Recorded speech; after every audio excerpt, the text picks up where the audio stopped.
So good to see you. Hello. Yeah, so good to see you too, Muyiwa. Hello, everyone. Thank you so much for joining.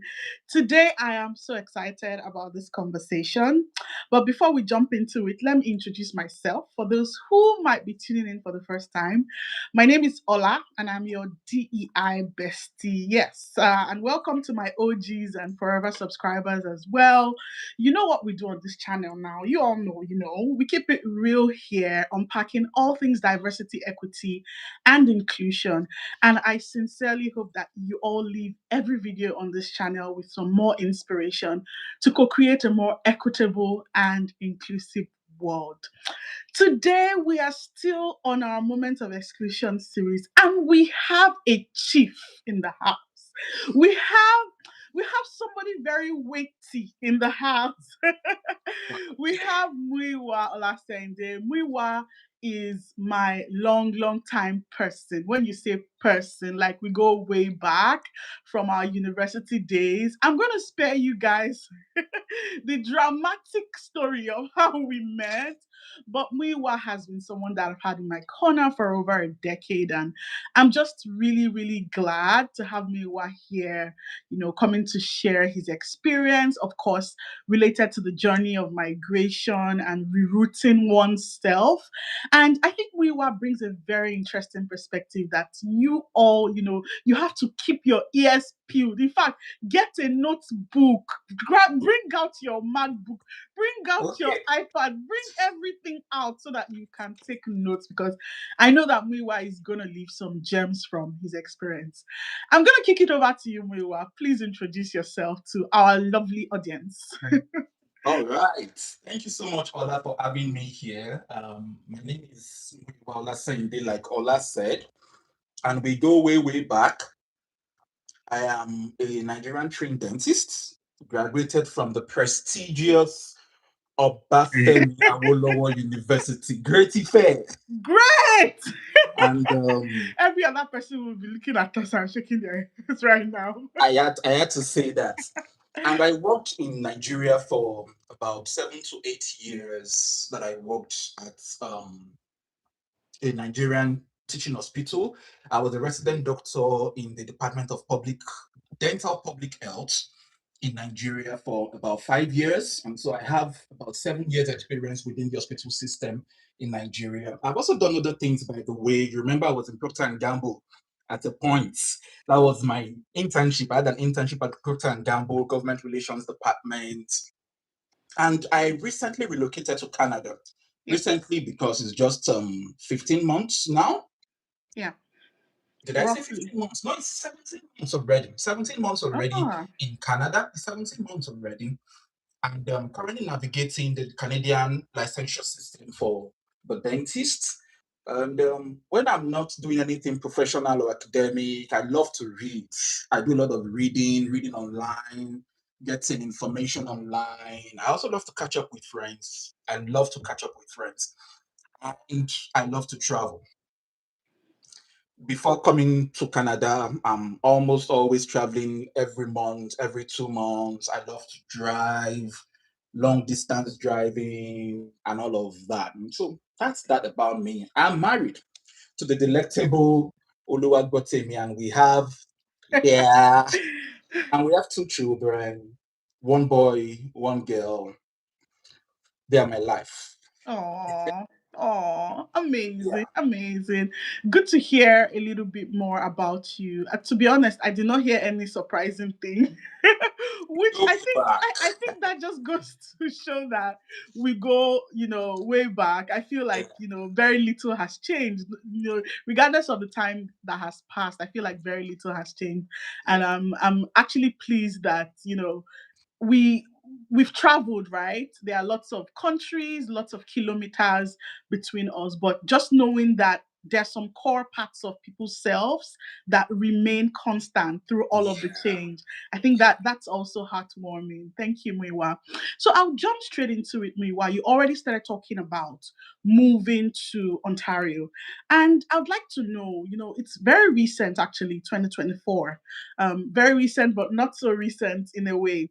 Yeah. But I'd like you to reflect a bit. What was the emotional reality That's like you, the kind of way you pictured your move to Canada, and like the emotional reality you had when you moved versus how you pictured it when you were in Nigeria. Can you share a little bit about that with us?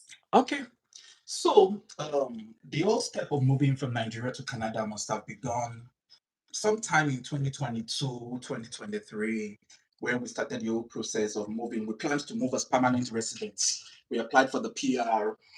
And for me, basically, it was sort of, it's not just to move, it's not just to pack your load, sell all your property, and just vamoose, move to a new country. But I must say that I did not, or I underestimated the weights of that Mm, movement, of that relocation, the mm, emotional weights, the physical weights.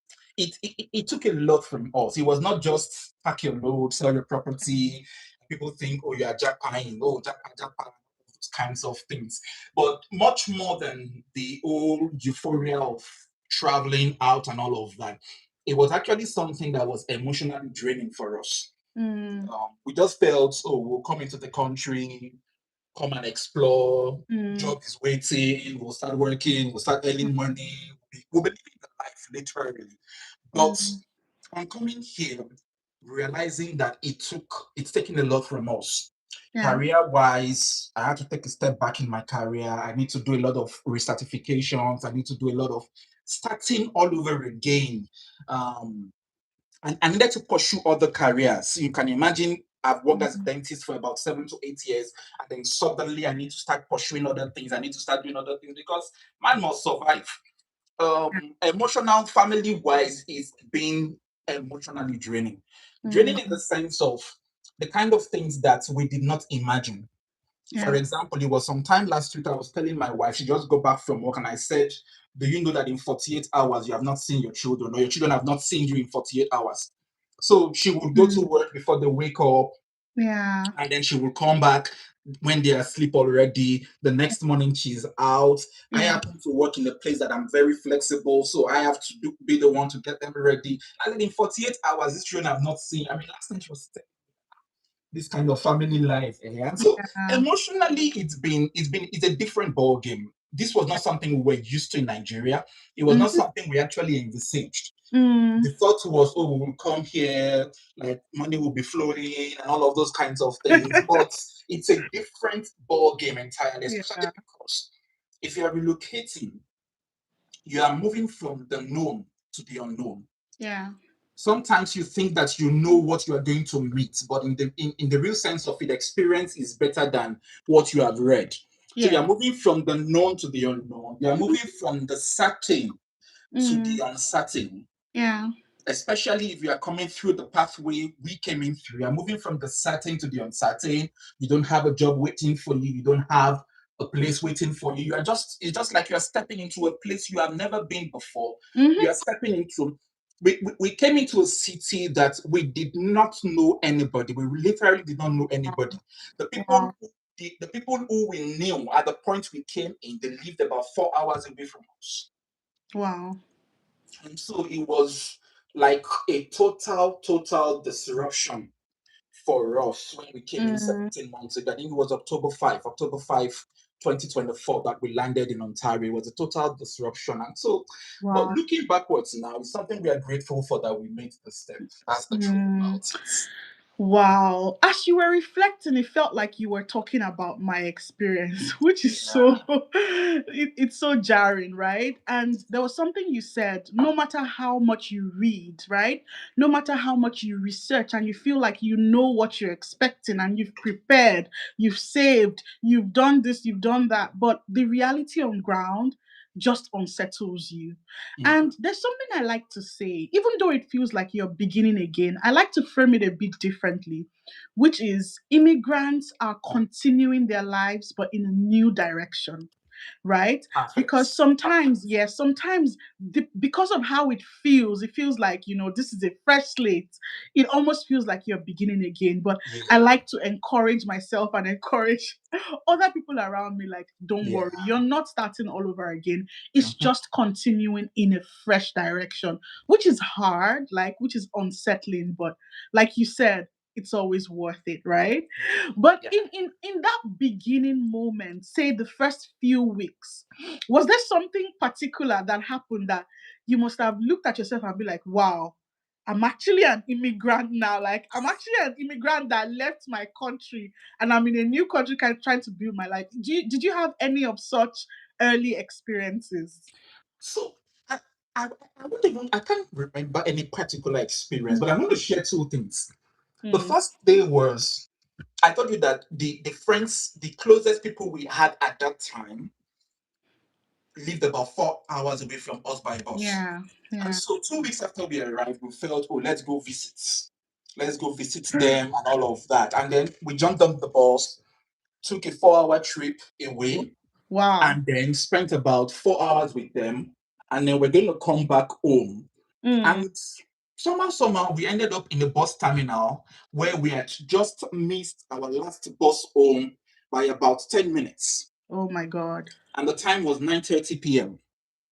Oh my There God. is no world in Nigeria where I would be out at 9:30 p.m. with my family waiting for public transportation. Oh my God. Oh my Never God. happened in 7 or 6 years I was married. Of My course. children had not really been exposed to public transportation when we were in Nigeria. So Mm, moment it hit me. mm. Nobody in Nigeria knew I was in the bus terminal at 9:30 p.m. How many thousands of Who kilometers? do I want to tell? Who do I want to explain this to?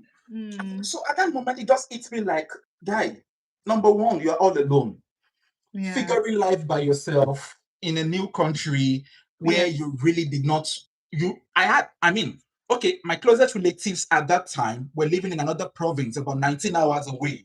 Wow, So wow, they were not even awake at the time. We were stranded in a bus terminal and we did not know what to do and all wow. of those kinds of. So it was one moment that hit me like, okay, now Mm, this is the point where you need to take charge. This is the point wow. where you are an immigrant. You need to understand the system. You need to figure Mm, things out by yourself. wow. But on a lighter note, I had one very funny moment at the airport the day we landed.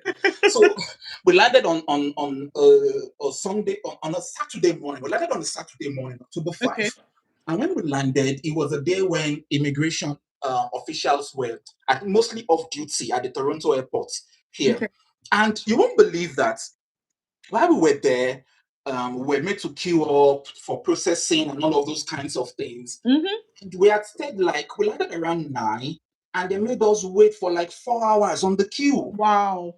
So we had waited for like 4 hours. There was only one person who was on duty that day. We were waiting. I was getting tired. We had not eaten.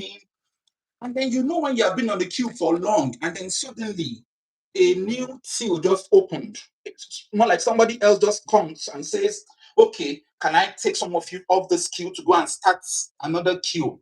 Yeah. And me, that I was like number 15 on the queue. I just used my Nigerian mentality that this is God though. I just quickly jumped the queue so that I can become number one on the next queue. And then I was like, no, no, no, no, we don't do that here. We don't do that here.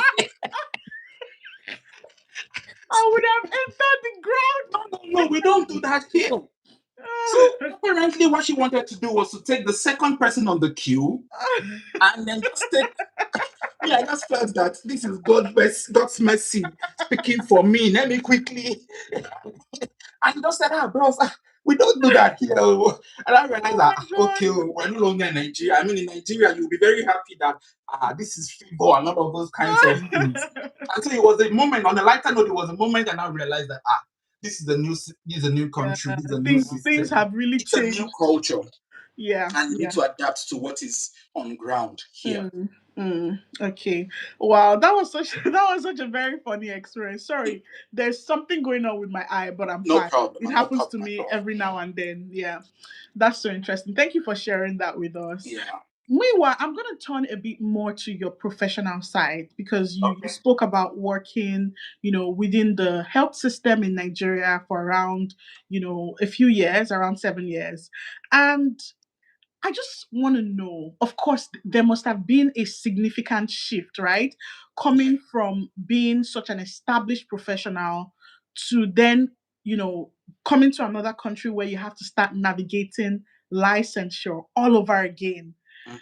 Can you take me through what that meant for you? How did you feel? I know you were well aware before you got to Canada, right? Yeah. But then starting the process as a seasoned professional, doing it all over again, how did that feel for you? All right. All right. So for context, I had worked in Nigeria for about 7 years within the hospital system. I was beginning to rise through the ranks. I Mm. had gotten into management, sat in a few management meetings. So I was practically, in quotes, a boss already. And then next thing, I'm putting in my resignation, moving to a different country. And so the first thing was I understood that my profession was not one that you just stroll into the country and straight away you begin to work in the profession. Yeah. People in Nigeria, if you're going to work in the medical profession in Nigeria, you still need to go through the licensing process all over again, irrespective of the country you're Yeah. coming in from. Mm-hmm. Whether you're coming from a first world country or a third world country, you still have to go through the licensing process. So it was something I had prepared my mind for. Mm. That when I'm coming into this country, I'm no longer in quotes Dr. Olasehinde.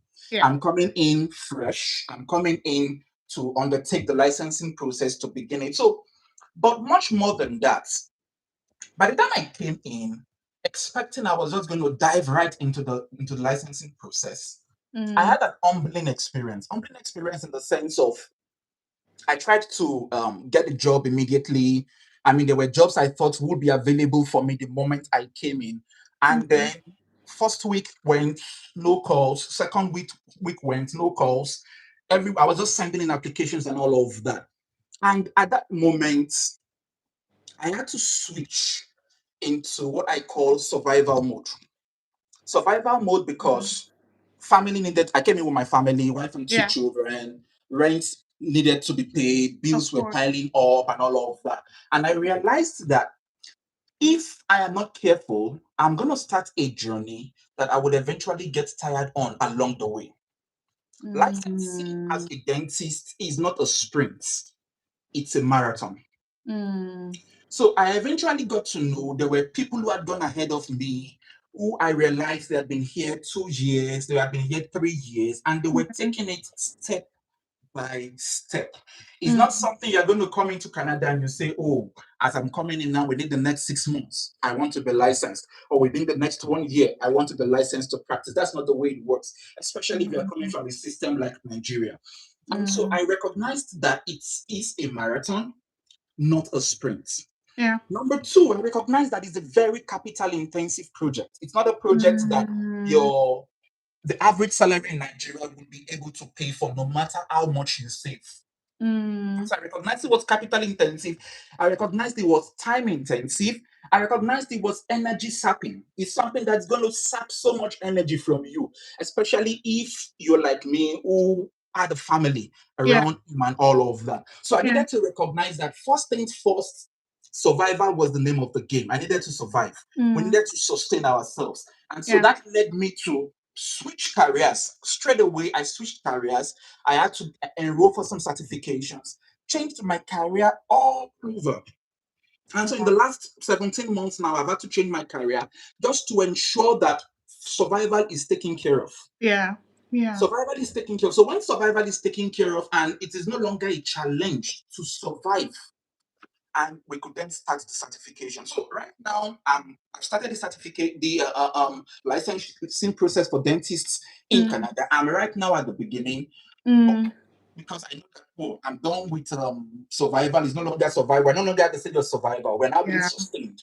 And so I'm now starting the process, but recognizing that it is not a sprint was the Mm. first thing I needed to do. I needed to ensure that I am not just rushing into it. You can imagine rushing into it because you want to quickly get Yes.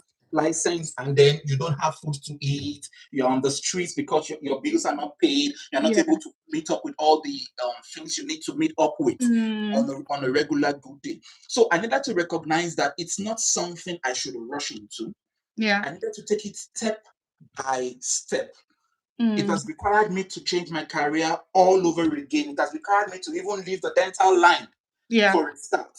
But I recognize that this is just a journey I am Yeah. beginning. With the right support, with the right determination, I would Mm. eventually get to the place I want to get to. Might Wow. require me to even still leave the country to go back to school. It will require me to take a lot of exams, but at the moment, I'm taking it step by step, one Mm. day at a time, and I know it will be worth it eventually. Wow, like the strength that I could perceive, like going through all of that, right? Like sort of turning your whole plan upside down, just to be strategic. Well done, well Yeah, done. thank you. Well done. And I hear some of what you said around, the time it takes, how capital intensive it is. But what would you say surprised you the most about that licensure process? Like when you realized everything you had to do to go through that process, is there any particular thing that surprised you the most? Okay, first of all, the amount of money involved. Mm. So the first thing that shocked me was, do we need to spend this amount? I mean, you're coming from How much? Are, Nigeria are you where, comfortable with sharing how much it costs approximately? to put it mildly, I would say hundreds of thousands of dollars. Oh my God. Like Yeah, out of pocket. out of pocket. And so, I mean, dental school is not cheap anywhere in the world. Even in Nigeria, we have to pay extra away from the regular school fees. But compared with what we pay in Nigeria, it It's is it it's is not chaos comparable at all. in Nigeria for school fees. So coming from that system where you Mm. don't pay too much to go to school, Yeah. coming into the system where it's so capital intensive, that Yeah. was a big shocker for me. And Mm. then much more than the whole licensing process, even the job search process in Canada. The job search Mm. process could be very grueling. Grueling in the sense of employers want Canadian experience. Yeah. They want Canadian education. And Mm. so you come in fresh, you guys gave me paper. I now brought my paper into the country, and you want me to have automatically Canadian Mm. experience. You want me to have Canadian education before you give me a job. Even when apparently you are very qualified for the job, they are Yeah. still out for your Canadian experience, Canadian education. So it was something that shocked me. I wasn't too Mm. conversant with that until I came in and I realized that the job market was a bit slow, especially if you don't have Canadian education and Canadian experience. And that's in a way reshaped our plans because at that moment now, what we needed to do was to, as fast as possible, either get Canadian education or get Mm. Canadian experience. And straight Mm. away, we changed careers. Myself and my wife, we had to change careers. Yeah. Quickly, I went for Canadian education. She was Mm. able to get Canadian experience. And before we Mm. said one, two, things began to fall into place once we understood what the system required from us. And today we are better for it. Wow. But I do understand that it's an entire journey, right? Like a lot is going through your mind. Did you ever feel throughout the process, did you ever feel like questioning your competence? Like, God, am I good enough? Am I even as brilliant as I as I always thought I was? Or would you say like it strengthened your resilience in some sense? Is there any part of your professional confidence that was shaken or parts that were made stronger by this experience you've been going through? Okay. So I said earlier that apart from just working as a dentist in Nigeria, I had experience with dental administration. At a Okay. point, I had led the dental arm of of the hospital I worked in. I led them for about 2 years, and Wow. I had dental management experience, dental administrative experience, and so it was one of the things I expected I was going to leverage on coming into the country. Okay, if you guys Mm. are not going to permit me to work as a dentist, at At least least the dental administration. administrative experience should Yeah. count and all of that. And then when for a long time it looked like I was not making headway in that direction, I began asking myself that what exactly is going on? Mm. this experience. I am well capable. Leadership is not Yeah. something that is strange to me. I have Yeah. been, just the same, someone like you too. We have known ourselves that even when we're on campus, Yeah. we led different organizations on Yeah. campus, out of campus. We have done Hmm. so much Yeah. that has taken us far and wide and all of that. And so at that moment, I began questioning myself if Mm. I was as good Yeah. as I actually thought I was or I Uh, am. I began questioning myself. It took a lot of me looking down into myself, remembering some of the things I have done in the past, mm. deploying some of the skills I have deployed in the past.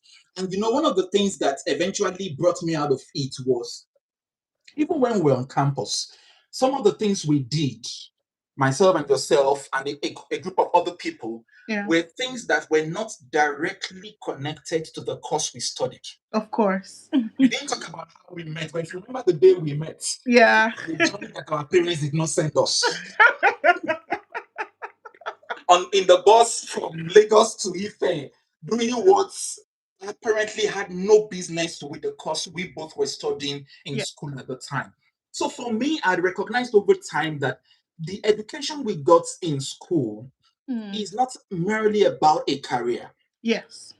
It's much more about a set of skills that have Yeah. been ingrained in us, Mm-hmm. a set of skills and abilities that will help us to survive in real time, irrespective of the career we find ourselves or Exactly. irrespective of the world we find ourselves. And Mm. so I began understanding that all those things were not a waste, No. even though initially it looked like, what am I doing here and all of this? Mhm. But eventually I had to look down and realize that all those things, all those experiences we have amassed over the years, Mm. especially the prior career experiences, is Yes. what we needed to look into, bring it in, and then use that to forge a way for us into the future. Yeah, yeah. Oh, thank you for giving voice to that because at some point, like, I didn't even understand what was going on. When I also moved myself and I started, working, Yeah. I was a lot of times some things would happen and I would just question everything. And you really gave voice to that, and it takes a lot of looking within. I agree, but apart from looking within, and remembering the things that you've achieved in the past, what would you say keeps you going on the very, very tough days? All right. Not to sound very spiritual, but the first thing that keeps me Please going is feel God. free to sound spiritual. Yeah. The first thing that keeps me going is God. On Mm, the days when I have felt like, why did I make this move? Why did mm, I even pack a whole family and say I'm bringing them more than thousands of miles down mm. here? I always remind myself that this is a God ordered journey. Yes. And if it's a God ordered journey, God will definitely take care of us. So on our toughest days, I've always had to look to God for guidance. I've always had to look to Him for sustenance. Yeah. Even when it looks like we want to start questioning whether did we make a mistake, or I always remind myself that this is a journey God ordered Yeah. for us. Our steps are ordered by God. But also, I've also found some internal motivation to keep me going every day. Mm. I don't want to be motivated by what is going on around me because things going on around us can change. Yeah. I was telling somebody a few weeks ago that if it's about whether you have so much money, there are seasons when you will have so much money and it looks like you are balling. There are some seasons when it looks like, so you cannot afford to have your motivation from external sources. So I Mm. have that internal motivation within me, telling myself that there is nothing I am going to encounter now that I've not encountered before. Mm. There is no stress I'm going to go through now that I've not gone through before. If you Yeah. know my story while I was on campus, a lot of challenges here and there. And if I could overcome those days, there Yes. is nothing I will go through now that I will not be able to overcome. So I'm Mm. internally motivated. I've always been internally motivated, Mm. ensuring that no matter how down I am, something is just on my inside, always boiling, saying, I'm Mm. going to keep going on, irrespective of what is happening. And lastly, I always tell myself that there is love at home. There Love at is. home. And so I moved in here with my family, and they have been a great motivation for me. I look Mm. at my wife, I look at my children, and I'm constantly motivated that, oh, I am loved at home. I cannot afford Yeah. to fail at this point. So I keep using them as my motivation, telling myself that even if not for my sake, for their sake, we need to keep Mm. going on. We need to keep pressing on. And Yeah. it's been an awesome experience so far. It's been an Oh, awesome one. wow. Thank you. Thank you for sharing that. And that inner motivation you talk about, that's what I always call resilience. It's like Yeah. there's a lot going all around you. There's enough to unsettle you, but you draw that strength from within and keep going and keep hoping and, you know, keep looking forward to better days, Mhm. while working at it. And while that inner strength is important, I also think that community also supports the journey, right? I wonder what your experience has been with the Nigerian community in Ontario. Do you think like they have played any kind of supportive role? Have you had access to some kind of support within the Nigerian community? Awesome. So I'm going to speak on the personal. Personally, now I'm speaking on based on my own experience. Yeah. The Nigerian community in Ontario, in Canada, has been awesome. Mm. One of the first things I did when I got in, I think it was the day after we got in, I got into the WhatsApp group for Nigerian dentists in Canada. Okay. And getting into that group has helped to keep me focused. Focused in the sense of each day, more dentists are added. We see people who have scaled the licensing process already. We celebrate them. And every time we see somebody who has scaled the process, it gives you a kind of confidence that Mm. one day it will be my turn to also be celebrated. But much Mm. more than the professional groups, we have been privileged to have so many people, Nigerians, who have supported us in so many ways. Getting our first accommodation in Ontario here, it was a Nigerian who helped us to secure the accommodation. Wow. In fact, I must say that much more than the community is the fact that the relationships we have kept over the years is what we seem to be reaping from now. For Mm. example, the person who helped me get accommodation or who helped us get accommodation in Ontario here, it's a relationship we have kept since our OAU days. Wow. That's like We've kept university days. university days. Since university days, we have kept that relationship, always checking up on ourselves, showing up at weddings, saying Yeah. hello here, saying hello there. And when it was time for us to move, in spite of the requirements for getting accommodation in a place like Ontario, this person Mm. helped us to secure accommodation, stood for us, and said, okay, these are my people, and please get accommodation for them. Even career wise, in terms of figuring what do we do, how do we Yeah. get Canadian experience, how do we get Canadian education, it's still the same Nigerian community who Yeah. stepped in and said, okay, why don't you do this, do this? There are things, there are information you will need that you would most likely not see on the internet, Yes. or you would not see them in the places you normally check. So it is Hmm. still the same Nigerian community who pointed us out and said, you know what, people don't say this on the internet, but this is the way most of us have done it. Can you follow this path? Mm. Oddly, when my wife was going to secure a job, it was still somebody who said, because Canadian experience is good, Canadian education is good, but there is this, in quotes, nepotism, that somebody would just introduce you to somebody and say, oh, this person is looking for a job. Can you fix this person in? It Mm. was still somebody who introduced my wife and said, okay, can you come in here? Yeah. And then she secured the job. So we have had that support Yeah. from the Nigerian community here. I Mm. did not expect the amount of support we have gotten is not what I actually expected, but over the time, we have had to draw from the strength of the Nigerian community. Our Yeah. church here, we attend a Nigerian based church. The first time we went to a church that was not Nigerian based, my wife didn't enjoy it so much, and I understood for her why she did not enjoy it. And that's because there is this feeling of community when you are no longer speaking the English that we speak. You are able to speak your own language, you are able to sing your own songs. And so for us, it was something we really dug Yeah. into.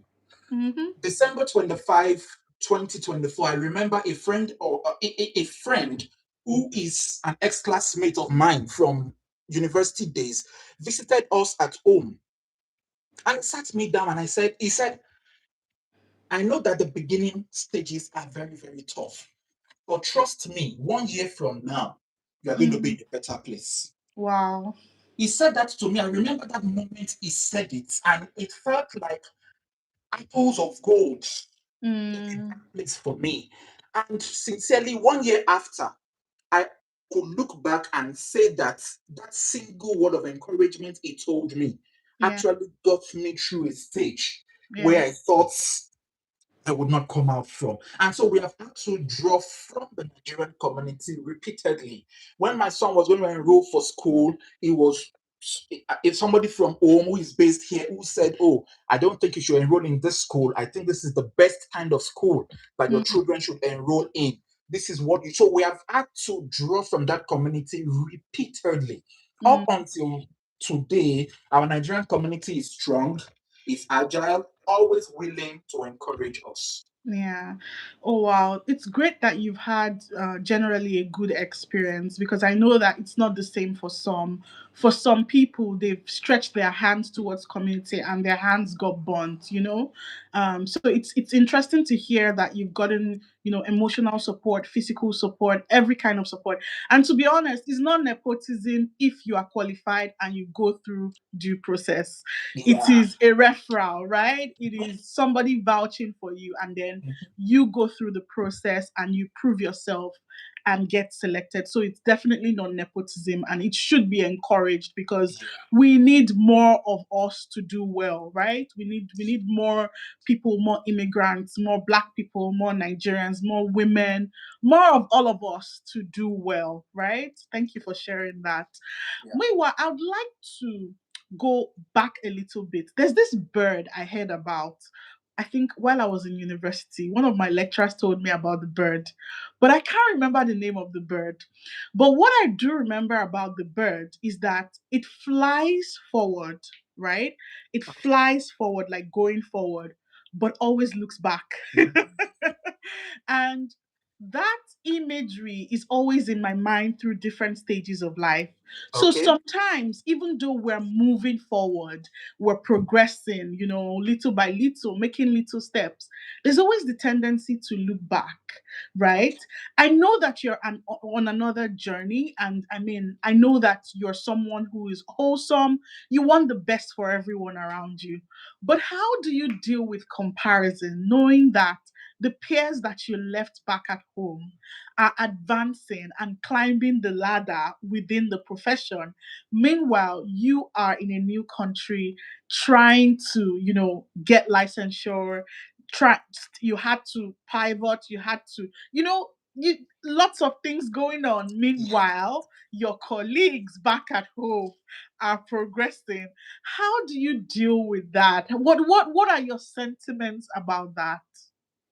Yes. So, one of the first things that I needed to settle, Mm, even before I left Nigeria, is the fact that everybody is on a different journey. mm, You could have both of you, even as classmates, studying, getting the same grades, mm, but in the real sense of it, you are not on the same journey. mm, You are classmates, you are not life mates. And so it was something I needed to settle very early in life for me. mm, And that helped me to deal with a lot of comparisons of, oh, this person is doing this person is doing that. I mean, even coming relocating at a point too, it was everybody is relocating, doctors are leaving Nigeria, all those kinds of things. Are you the only yes. one left? And all of those kinds of things. But I needed to understand that everybody's on a different journey. Mm, Everybody's life journey is different. One person can decide, I mean, if we're going to go from, for example, Lagos to Ife, there are different ways we yeah. can use to get to Ife. You can take Ikorodu, you can take Ibadan, somebody might even decide to fly. But Well, the important thing is that we eventually get to our destination. yes. Number two, even our destination is different. Mm, So apart from the journey, I'm always reminded of this day. I think about that day so much. Myself and my wife were driving one day from Akure to Ilesha to Ife. We're going from In Akure to Nigeria. Ife Yeah. in Nigeria. And then we had this car directly beside us. We got to a part of the road that was super smooth, no potholes for about 2 minutes. There was going to be no potholes. And then both of us decided to increase our speed. We put in more fire. My intention was to move faster than that car. That car's intention was to move faster than me. But somehow, both of us reached our peak speed. And we were beside each other saying we would not allow you to overtake.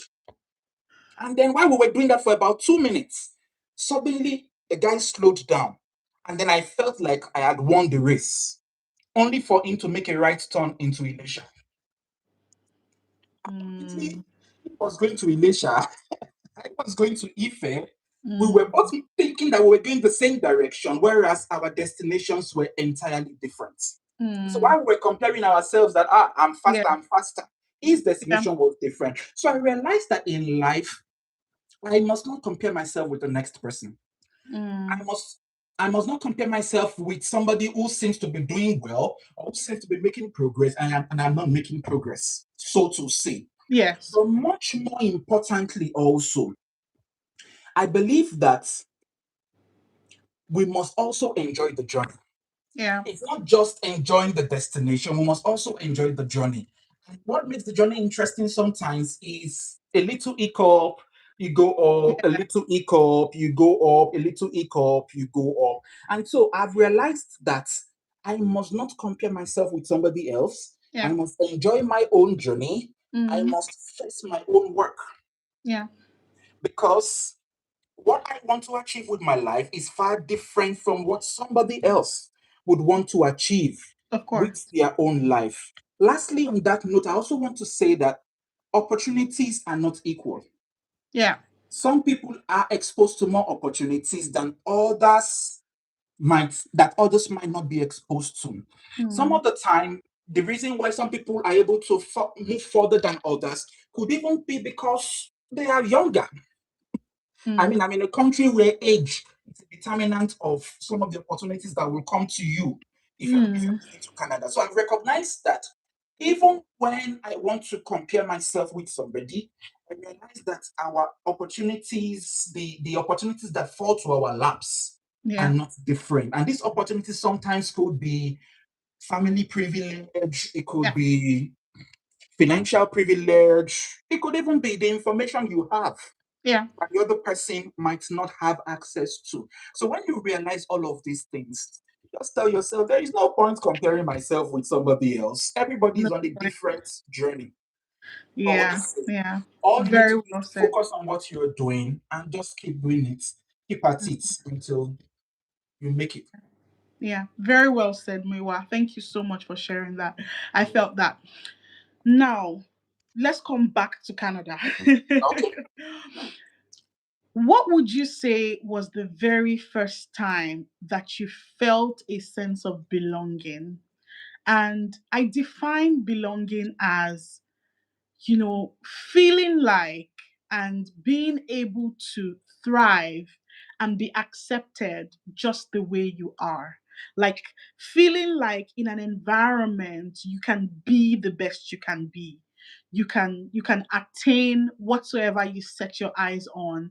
The people, the conditions are welcoming for you just the way you are, with the color of your skin, with your accent, with everything you bring, you're accepted. Have you felt that way since you arrived? Yes, I have felt a sense of belonging at different points. But the first point for me was the first day I took my son to school. Mm, I was actually concerned for him because he had spent about 2 years already schooling in Nigeria before moving here. We got in here, he stayed about 1 month at home before he was admitted into school.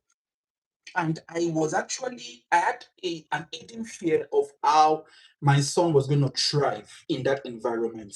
He mm, was the first person that probably had contact with the Canadian society before we had our own contacts via mm, our jobs and schooling. So it was my son. So taking him to school and wondering how he's going to survive in that environment.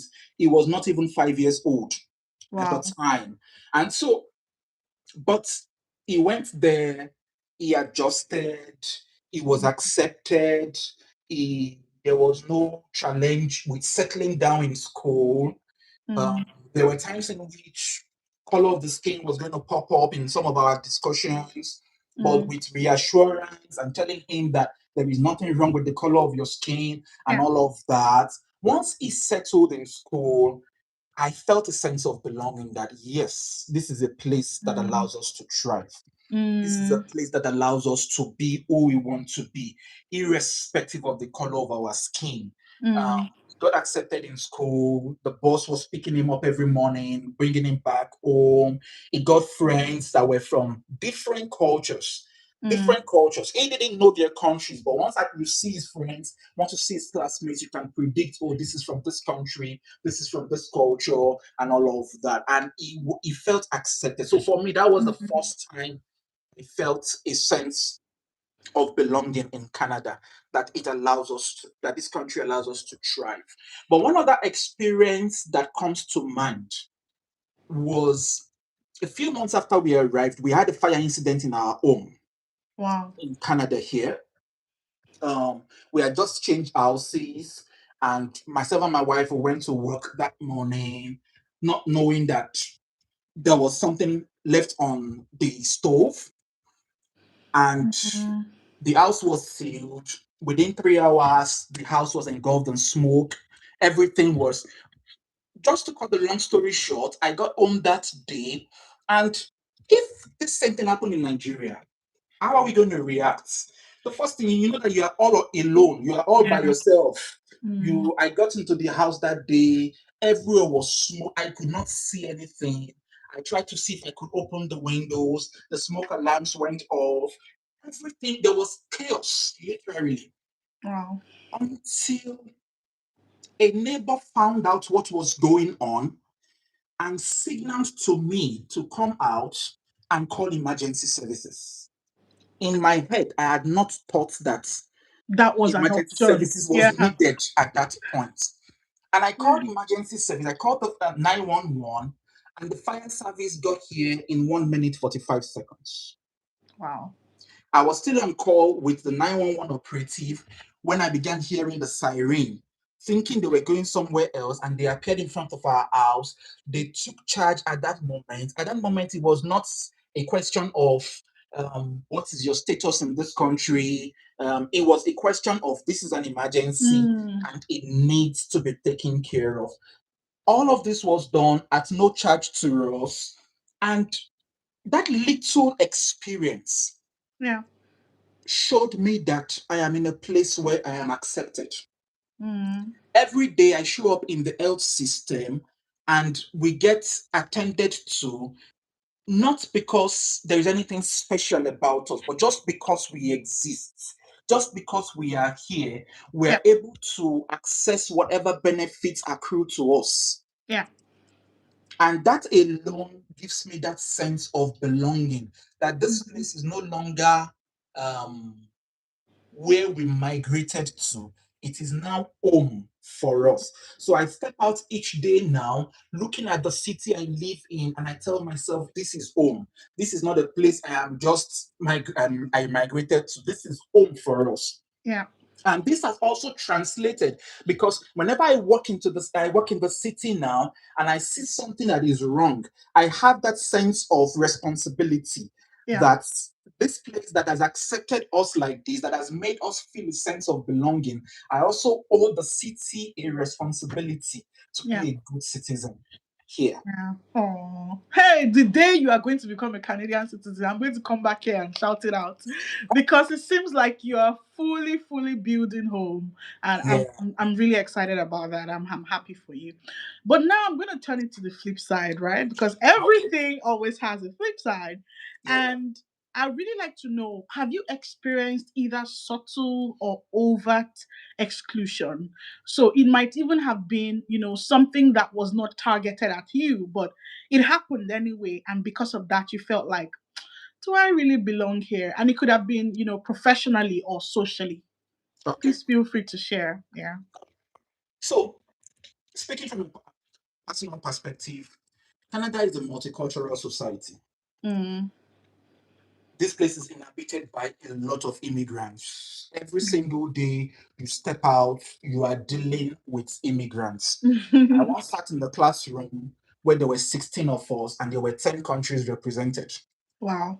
In the six out of 16, of course, Nigerians were three. There, Nigerians alone were three. But so Canada is a very, very multicultural society.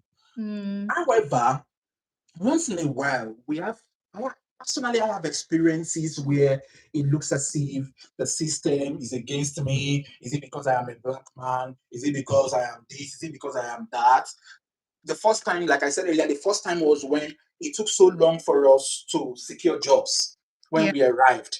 And Yeah. then I kept asking myself that, is it because my name is long? Maybe if I shorten Muyiwa Nothing wrong to with your Lumi name. and all of those kinds of things, or to Olu and all of those kinds of things? Or is it because, I mean, you show up for interviews and they say, oh, we will get back to you. You had a great interview and all of those kinds of things.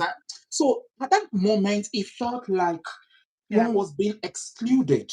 Yeah. Not if sometimes it's even another immigrant on the other side of the table. But Mm. sometimes you just feel like you are being excluded based on the color of your skin or based on and all of that. But there were some other moments I remember. So in my first job, I worked as a transport attendant. Yeah. That's a medical transport attendant. I worked in medical transport and we were doing non-emergency medical transfers and all of that. And I had this colleague who looked at me one day. We were working together and he said, what country are you from? And I said, Nigeria. And he said, oh, Nigeria. I've never heard that before. Is it like the capital of Africa or something? And Oh God. I was like, wow. Yeah. As plenty as we are in this country, you will now say you have never heard of Nigeria. Is it like the capital of Africa or something? I assumed that the guy was ignorant. I took my time to educate him. But I've also had moments when some colleagues look at me and say things like, do you have animals, wild animals roaming the streets? Like, do you see lions Oh my and God. tigers on the street? Like, they'll tell me And that, these no, are I'm not educated people. educated people. These are people. So you at that moment you have to ask yourself, are they trying to be racist or is it just a case of ignorance? At that point, ignorance is a choice for an educated adult. I think that Yes. that dimension of ignorance has become The a irony. choice. Yeah.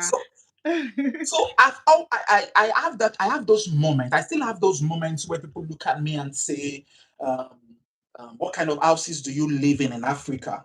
I Yeah. mean, I had a colleague look at me and say, "What kind of houses do you live in?" I had to tell him that, bros, if you see our houses in Africa, you can't even compare with all these small, small houses you people are building here. What Yeah. you call mansion here is Yeah. just a regular house. In And we have the internet, right? If you really want to and like the know, internet, these things are readily get on your available. phone and find But out. there Yeah. are also sometimes when we have some experiences in which you are not sure what to make of them. You are not Mm. sure whether this is happening to you because is it something that is subtle or Mm. is just so one thing I've learned to do, three things I always remind myself is that number one, I am here on merits. Yeah. I am not here because somebody had mercy on me or somebody had pity on me. I am here on merit. Number two, I am as qualified as the next person. Yeah. I had to keep reminding myself so as to deal with imposter syndrome that Yeah. I am as qualified as the next person. So I'm not going to allow you can bring your medical certificate or your dental Yeah. certificate from anywhere in the world. I am as qualified as you. I am going through this system to fulfill all righteousness, but I am as qualified as the next person beside me. But the third thing I also tell myself when I face some of these things is that some of those reactions we get is more a reflection of the person giving you the reaction. Yes. It's not a reflection of you, it's Yeah. more a reflection of that person. who Yeah. is giving you that reaction. So if somebody chooses to be ignorant, is because he is ignorant. If something that is readily available, that is readily, I mean, Nigeria or Africa has been in the news for super Ever. things for many years. And Forever. then somebody looks at us and says, are there wild animals roaming on the streets? Do you like sea lions? Yeah. And if it was the days that I was trying to be funny, I would have told him that my family has a cocoon where we rear lions and In fact, tigers. we have lunch on the lion's back. That's I where we was going to set say that. our Like, place. I got to the point where I was even telling the guy that we have Yeah. zoos. It's not only you people that have zoos. We also have zoos where we go to see these wild animals. They are Yeah. not our domestic animals and all of those kinds Yeah. of things. But I realized that some of these experiences are much, they're not so much about me. They are more a reflection of the The person. They're person. more Yeah. a reflection of the values the person has. Yeah. Because um, sometimes it could be as bad as you facing discrimination from a co-immigrant. Not Yeah. even a question of maybe a co-immigrant could be the one who is even discriminating against you. Yeah. I realize that it's a reflection of, excuse me, it's a reflection of your own values as Yeah. a person and not a reflection on me. And once I'm comfortable with that, oh, I'm good. Yeah. Oh my God. It's so good to hear you reflect on that, like within the Canadian society. So, I mean, here in the Netherlands, there is some diversity, but I would definitely say it's not as diverse as it is in Canada. And it's interesting to hear that even when there is diversity, right? That whole in the sense of inclusion and equity is not like automatic, because people often believe that, oh, when the society is made up of different people, then everything is fine. But it goes to show that we need to do more to really ensure that everybody is included and Yeah, nobody is using microaggressions and subtle acts of people can be racist without even knowing it, mhm, right? It's the impact of your words and your actions and your behavior. Sometimes you might not even intend it, and it's not about intention, it's about the impact of your yeah, behavior. And we need to you can't say, oh, I didn't know. Like, it's not enough to say, oh, you didn't know. Now it's a responsibility to educate yourself, right? And I mean, that's what we want to keep doing. We want to keep speaking about these issues, subtle issues of exclusion, the not so subtle issues, and also within the job market as well. I think that's where something radical has to happen, but mhm, we'll come to that later, okay. Miwa. Yeah. But what would you say needs to happen for you to feel settled in Canada? Do you have specific milestones or like specific shifts that need to happen for you to feel like, yes, now I'm fully settled? Very interesting question. So, in the first place, this particular question, a friend of mine asked me yesterday. Oh, wow. So we're just talking. He's in the UK, and so while we're talking, he just said, how far with settlements?" And Wow. after asking the question, the next thing he says is that I know that you cannot even be fully settled because settlement is an ongoing process. It is. And but one way I'm going to address this question is to say that settlement is a mindset. Mm, Settlement is actually not an event, or mm, it's not a series of events. It's a mindset. So you can come here, spend 10 years, and you still feel you are not settled. mm, Somebody else comes, spends 1 month or 1 year, and he feels that he is settled. So for us, or for me, settlement is a mindset that is not necessarily tied to milestones. mm, Um, there are so many milestones, but like I said, I'm in a city where I am settled. I mm, am in a city that I love. I am in a city where I feel I owe a responsibility already to the city. And mm, so for me, the mindset is that I am settled. I'm mm. not going to wait for the milestones of, oh, you get citizenship, you get this, or you qualify as Yeah. a dentist to feel settled. I already Mm, feel mm, settled. My children attend school in the city. I work in the city, and it's already settlement for us. It's just the mindset of we are here and this place is home for us. Once Wow. in a while, my son still asks me that, I think it was a few days ago, he asked me that when we go back to Nigeria, are we going to take the cooker alongside with He asked that. Wow. so so I had to start How old is educating he? him that for now, How old is he? this is going to be 7 later Wow. this year. I had to start educating him that for now, here is home. There Mm, is no when we go back to Nigeria. If we go mm, back to Nigeria, we're going on a visit. It's not mm. because so sometimes it still feels like we are here temporarily just to Oh, stay a bless few you. and he still thinks he's gonna go back to his old school in Nigeria and all of those kinds of things. But Wow. this place is home for us. And as much as possible, we have tried to integrate into the city. We have tried to integrate into the people and Mm. ensure that we are fully on ground. So for us, settlement is not so much about milestones, it's Yeah. more about the mindset. Yeah. We've paid our taxes, we are tax paying residents already. So Mm. for all intents and purposes, settlement has happened. I'm not going to Wow. wait until we meet all of those milestones before we Yeah. say we are settled. Yeah. Yeah. Wow. Thank you. I think that's right. Like Yeah. personally, I feel like that's very, very transformative. You're settled. You feel like you're in a city you love. Your Yeah. family is okay. You're settled. That's it. Like it's as simple as that. I'll take that with me. Thank you so much. You're welcome.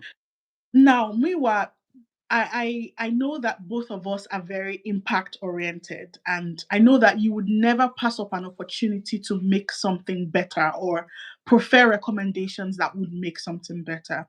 So I'd like to know if Canadian policymakers were watching, people who had the power or the authority to better integrate international professionals within Canadian, like within the Canadian system, particularly in your field, healthcare professionals, what advice would you give them? What recommendations, specific recommendations, would you give to enable a better integration? All right. Good question. So first of all, the Canadian system needs to open up more pathways for international residents to fit into. So if you're bringing in people, like I said earlier, Canada is an immigration dense environment. So if you're Mm, bringing in people, if people are coming into the country to settle, we need to expand the number of pathways that are available for people to integrate into the community. For mm, example, you are coming in as a dentist in Nigeria, there is nothing that says that you should not have started the process even before you leave Nigeria to enable you to integrate further. As against the current process we have, where you need to be on ground to begin the process in Canada. mm. So we need Okay. to expand the pathways, expand the number of spaces. If I tell Mm, you that there are some schools in Canada who say, oh, we take international graduates, come back to school. And then you get there and there are only 20 spaces in a year for international graduates.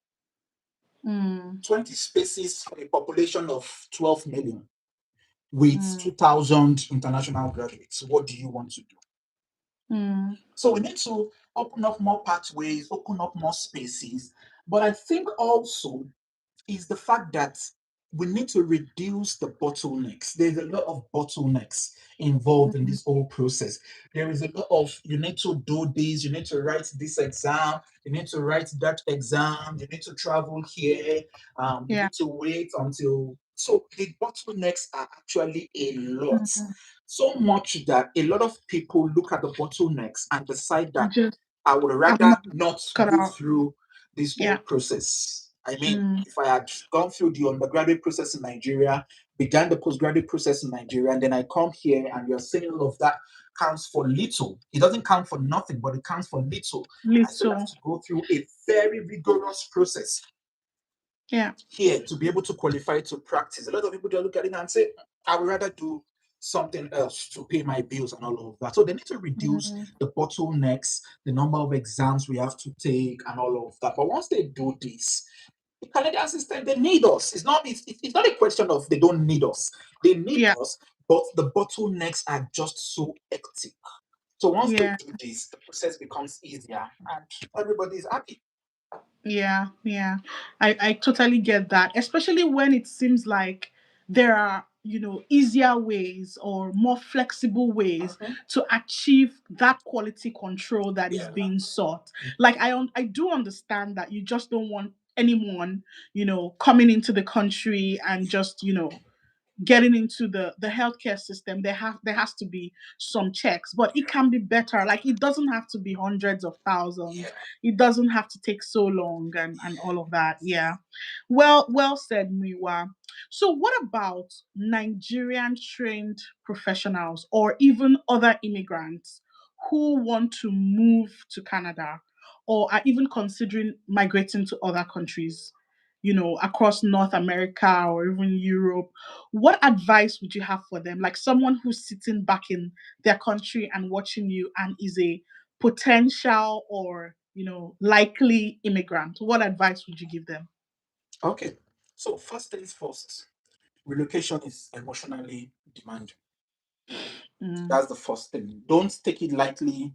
It is emotionally demanding. mm, However, if you want to set yourself up on the journey, please do. Give it all it takes. See it to its total fulfillment. One other thing I would say is that you must key into the power of your community, both the mm, community we have in Nigeria and the ones you are going to meet in the country you are going into. Your community will determine how far you travel.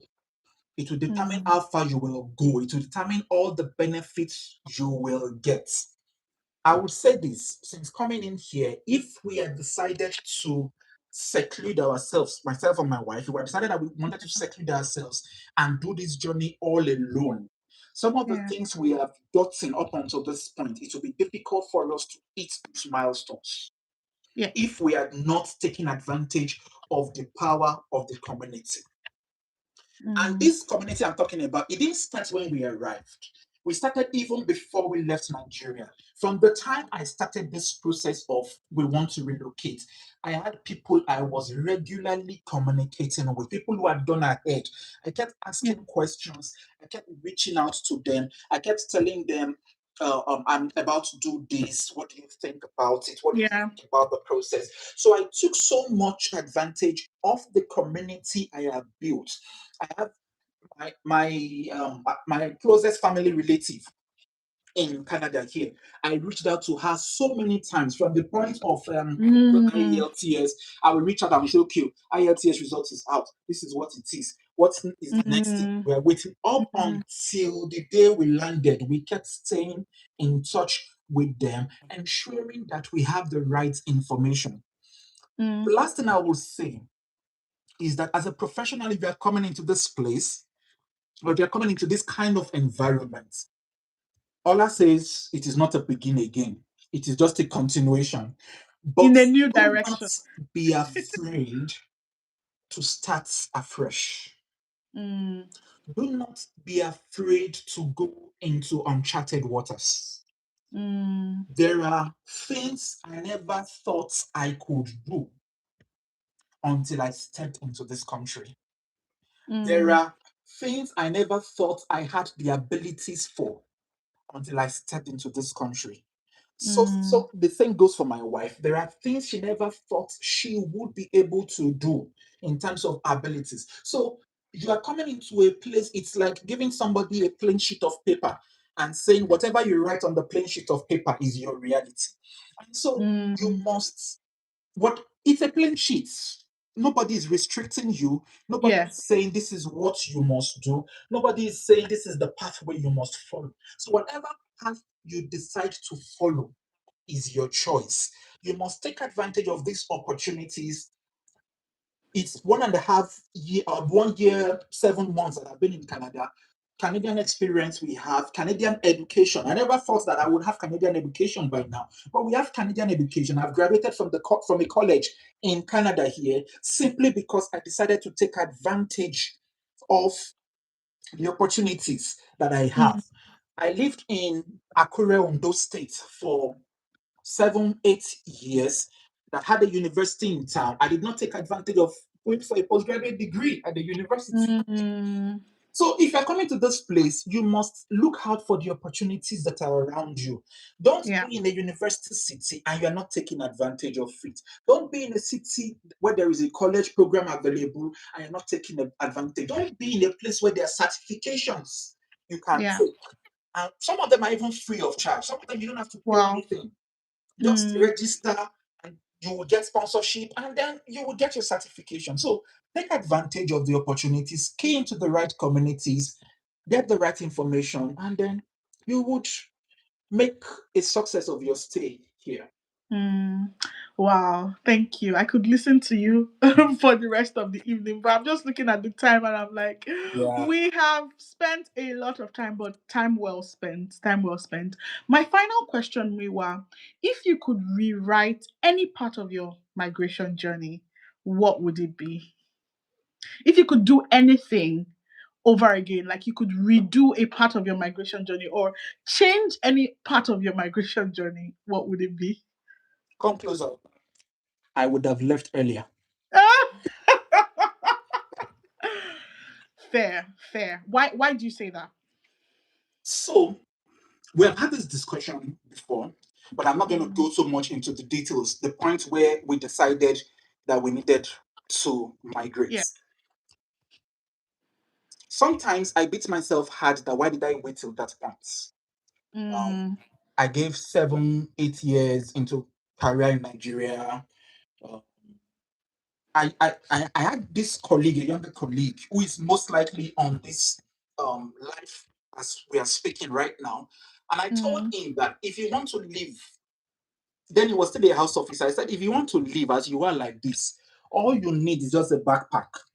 You don't need to take any luggage away from this country. Just pack your 2 jeans, 2 shirts in no, a no, no, no, no, no, no, no, no. At least you carry a gusi and what, Gary. what does a young man need a goosey and Gary for? No, but that's the reality of whatever you need to do very Mm, fast. yeah. This was the advice that a mentor of mine gave me when I was in that young man's shoes. When I was a house officer, Mm, the CMD of the hospital I did my housemanship at that time sat me down and he said, Doc, mm, whichever pathway you want to take, decide very mm, fast yeah. and go for it. Don't wait until you have gone so deep into your career and then you suddenly wake up one day and say, oh, how I wish I had gone down the other path. So, whatever you want to do it very fast. So, I wish that the step we took in 2004, I could have taken it before the elections in 2020. I didn't have to wait Mm, until there was a change in government in Nigeria until things were deteriorating or something, something, something. I could have yeah. taken it very, very early. And it would have been, I mean, by 2026 now, the story would have been very different. But this is also putting in mind that our steps are ordered by God, and God probably ordered our steps to this Yeah. point where we decided we're going to leave, or to that point where we decided we're going to leave. But if I'm going to change anything, I could have done this earlier than, Mm. than we did when we eventually did. I hear you. I hear you loud and clear, Miwa. Wow, this has been an amazing conversation. I'm not even surprised. It surpassed my expectation, but I expected it to be great anyway. Mm. Thank you so much, Miwa, for dropping all those gems. I wish you all the very best. It looks like you're on a very wonderful path, which I love for you in your new home. And I wish you all the best. I wish your family the best, Thank you and it so can only get much. better from here. You know, Thank you so this much. is the lowest that you all would ever be, and we are not Amen. disadvantaged. Yes, we are not disadvantaged. We know whose we are. We know who we are. Our identity is intact, and we're never disadvantaged. Yeah. Thank you so much to It's been a everyone who pleasure has. Yeah. speaking with you, Ola. Thank Of you. course, of course. Thank you so much. Enjoy the rest of your weekend. Bye, Bye everyone. bye.